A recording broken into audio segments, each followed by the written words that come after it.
Hello student, आज मैं जो डिस्कस करने वाला हूँ उस टॉपिक का नाम है मैट्रिसेस।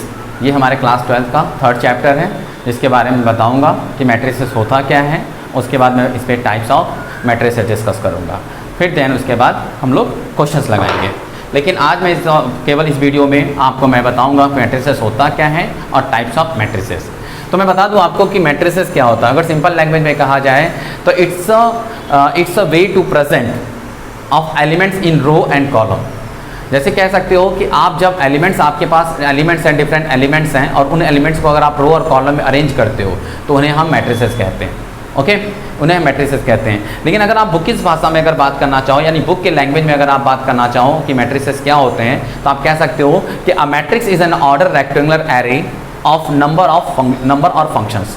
यानी कहने का मतलब ये है कि आपका जो मैट्रिसेस होता है वो एक रेक्टेंगुलर एरे होता है। तो यहाँ पे एक वर्ड आ रहा है एरे। एक्चुअली एरे क्या होता है तो मैं आपको बता दूँ कि ये कंप्यूटर लैंग्वेज में यूज़ होता है generally. Array is a collection, array is a collection of similar data type. मतलब इसमें क्या होता है कि आप कई सारे एलिमेंट जो कि सेम टाइप से बिलोंग करते हो, उनका जो कलेक्शन होता है उसे हम कहते हैं क्या, आपका एरे। ओके, तो अब मैट्रिसेस को रिप्रेजेंट करने का तरीका जो हम लोग यूज़ करते हैं उसे रिप्रेजेंट करते हैं एक रेक्टेंगुलर शेप में, लाइक दिस। इस तरीके से हम लोग रिप्रेजेंट करते हैं। ये हमारा एक मैट्रिसेस का रोटेशन है। इसी तरह से एक टॉपिक हम लोग और भी है, वो डिटरमिनेंट आगे जाके मैं पढ़ूंगा। और वो डिटरमिनेंट जो हमारा टॉपिक है, उस टॉपिक को हम लोग जब रिप्रेजेंट करेंगे डिटरमिनेंट को, तो लाइक दिस।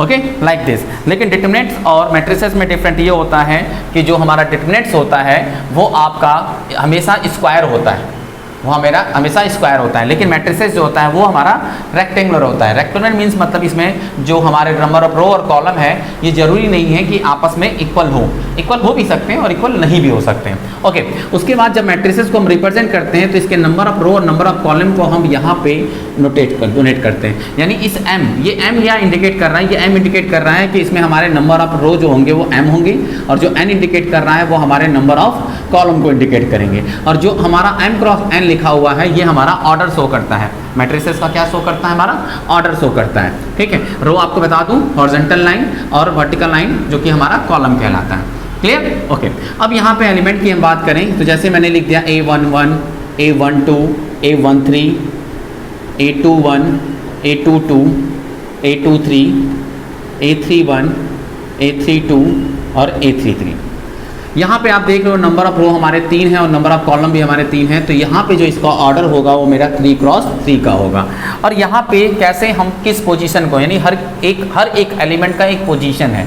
जैसे उस पोजीशन को देखो आप यहाँ पे इंडिकेट कर रहे हो, ये जो आपका इंडिकेशन हो रहा है वो एक इस पोजीशन को इंडिकेट कर रहा है। जैसे फॉर एग्जांपल अगर मैं इस एलिमेंट की बात करूँ तो ये एलिमेंट क्या है हमारा, सेकेंड रो और थर्ड कॉलम है। तो यहाँ पे मैंने 2 और 3 लिखा हुआ है, second row and third column. Okay, इस तरह से मैट्रिसेस का होता है। और मैट्रिसेस ये हमारा हो गया मैट्रिसेस के बारे में कि मैट्रिक्स को इंडिकेट करते हैं। ये एलिमेंट्स हो गए, इसके क्या कहते हैं, पोजीशन की मैंने बात कर ली। अब बात करते हैं, जब मैट्रिसेस की बात कर रहे हैं तो हम इसमें डिफरेंट टाइप्स के मैट्रिसेस होते हैं। मैट्रिसेस के भी हमारे डिफरेंट टाइप्स होते हैं। उन टाइप्स को हम types of matrices, types of matrices. Okay, तो टाइप्स ऑफ मैट्रिसेस में सबसे पहला मैट्रिक्स आता है, वो आता है कॉलम मैट्रिक्स।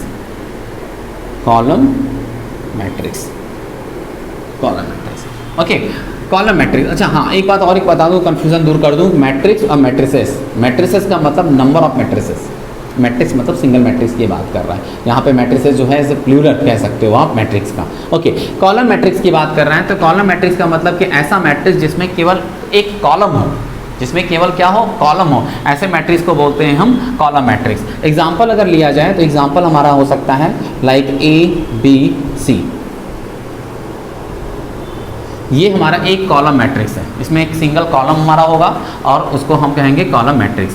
ओके, दूसरा सिमिलरली हमारा रो मैट्रिक्स।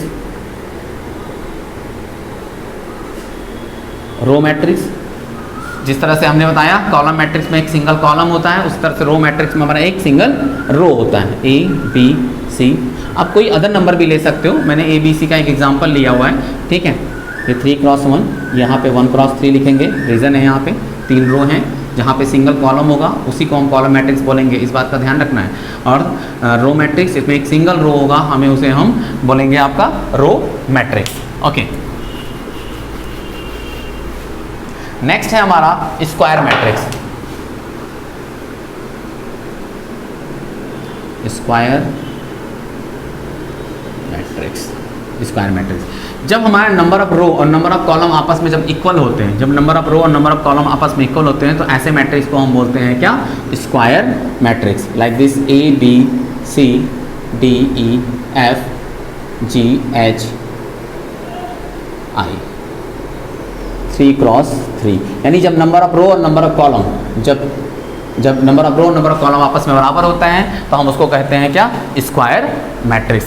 अब ये ध्यान रखिए, आपका 3 क्रॉस 3 भी हो सकता है, 2 क्रॉस 2 भी हो सकता है, आपका एक 4 क्रॉस 4 भी होता है, एक सिंगल एलिमेंट भी हो सकता है, एक सिंपल सी बात करेंगे, ठीक है। ओके, तो ये हमारा स्क्वायर मैट्रिक्स हो गया।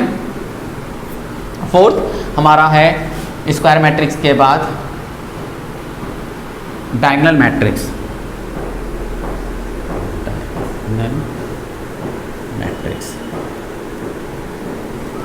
ऐसा मैट्रिक्स जिसमें डायगोनल में तो एलिमेंट्स हो, लेकिन डायगोनल को छोड़ के बाकी जो एलिमेंट्स होंगे वो क्या होंगे? जीरो होंगे, डायगोनल एलिमेंट्स। और हाँ, एक बात और, डायगोनल एलिमेंट्स भी हमारा एक स्क्वायर मैट्रिक्स ही होता है।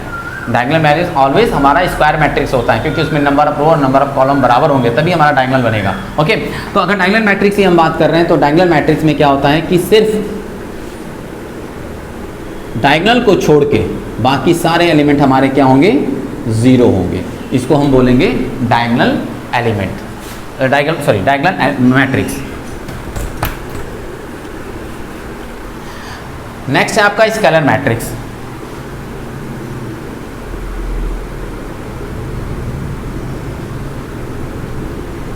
स्केलर मैट्रिक्स की बात करूं मैं तो स्केलर मैट्रिक्स हमारा just like a diagonal matrix ही होता है, बट डिफरेंट ये होता है डायगोनल मैट्रिक्स। स्केलर मैट्रिक्स में जो डायगोनल के एलिमेंट्स होते हैं वो always will be same, always will be same. यानी स्केलर मैट्रिक्स कह सकते हो हमारा वो मैट्रिक्स होता है जो डायगोनल मैट्रिक्स होता है, बट उसके डायगोनल के जो एलिमेंट्स होंगे वो सेम होंगे। यहाँ पे देखो डायगोनल मैट्रिक्स का जो मैंने एग्जांपल दिया था वहाँ पे मैंने डिफरेंट एलिमेंट लिखे हैं, पर जो स्केलर मैट्रिक्स होगा उसका हमारा एग्जांपल जो होगा वो सेम होगा। यानी अगर A 0 0 0 A 0 0 0 A, यानी जो डायगोनल के एलिमेंट्स होंगे हमारे वो क्या होंगे?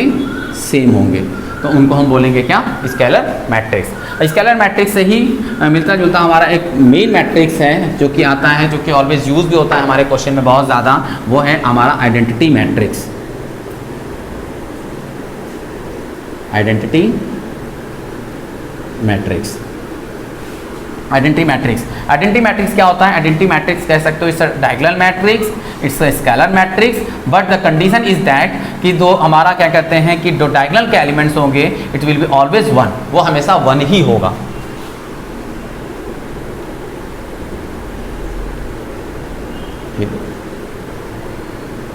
ये सभी 3 क्रॉस 3 के मैं ले रहा हूँ, आप अदर भी एग्जांपल ले सकते हो अलग अलग। और एक बात, आइडेंटिटी मैट्रिक्स सब लिख रहे हो तो आइडेंटिटी मैट्रिक्स जैसे ये 3 क्रॉस 3 का है तो इसको हम लोग I3 भी यूज कर सकते हैं। अगर यानी आपके क्वेश्चन पे कहीं पे अगर I3 लिखा हुआ है इसका मतलब ये आइडेंटिटी मैट्रिक्स के 3 क्रॉस 3 ऑर्डर की बात कर रहा है। और सपोज अगर I2 की बात कर रहा है तो यहाँ पे हमारा 2 क्रॉस 2 की बात कर रहा है। ओके, ये हमारा आइडेंटिटी मैट्रिक्स हो गया।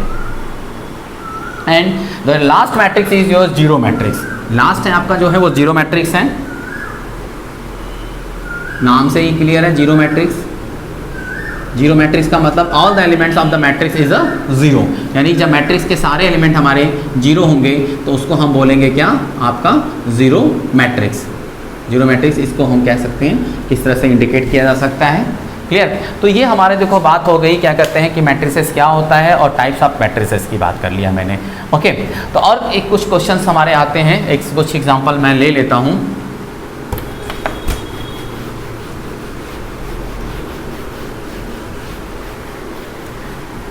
क्योंकि शुरू में ही डेफिनेशन बताया गया कि हमारा मैट्रिसेस क्या होता है? एक एरे होता है, एक एरे होता है। तो उसी बात मैं एग्जांपल ले रहा हूँ कि सपोज जो भी मैट्रिक्स हैं उसके जो एलिमेंट्स हैं, यानी कि जो भी हमारे मैट्रिसेस हैं वो जस्ट लाइक एरे है। तो हमने लिखा AI और हमें क्या करना है यहाँ पे AI इक्वल टू हमारा दिया हुआ है सपोज दैट 2i + j।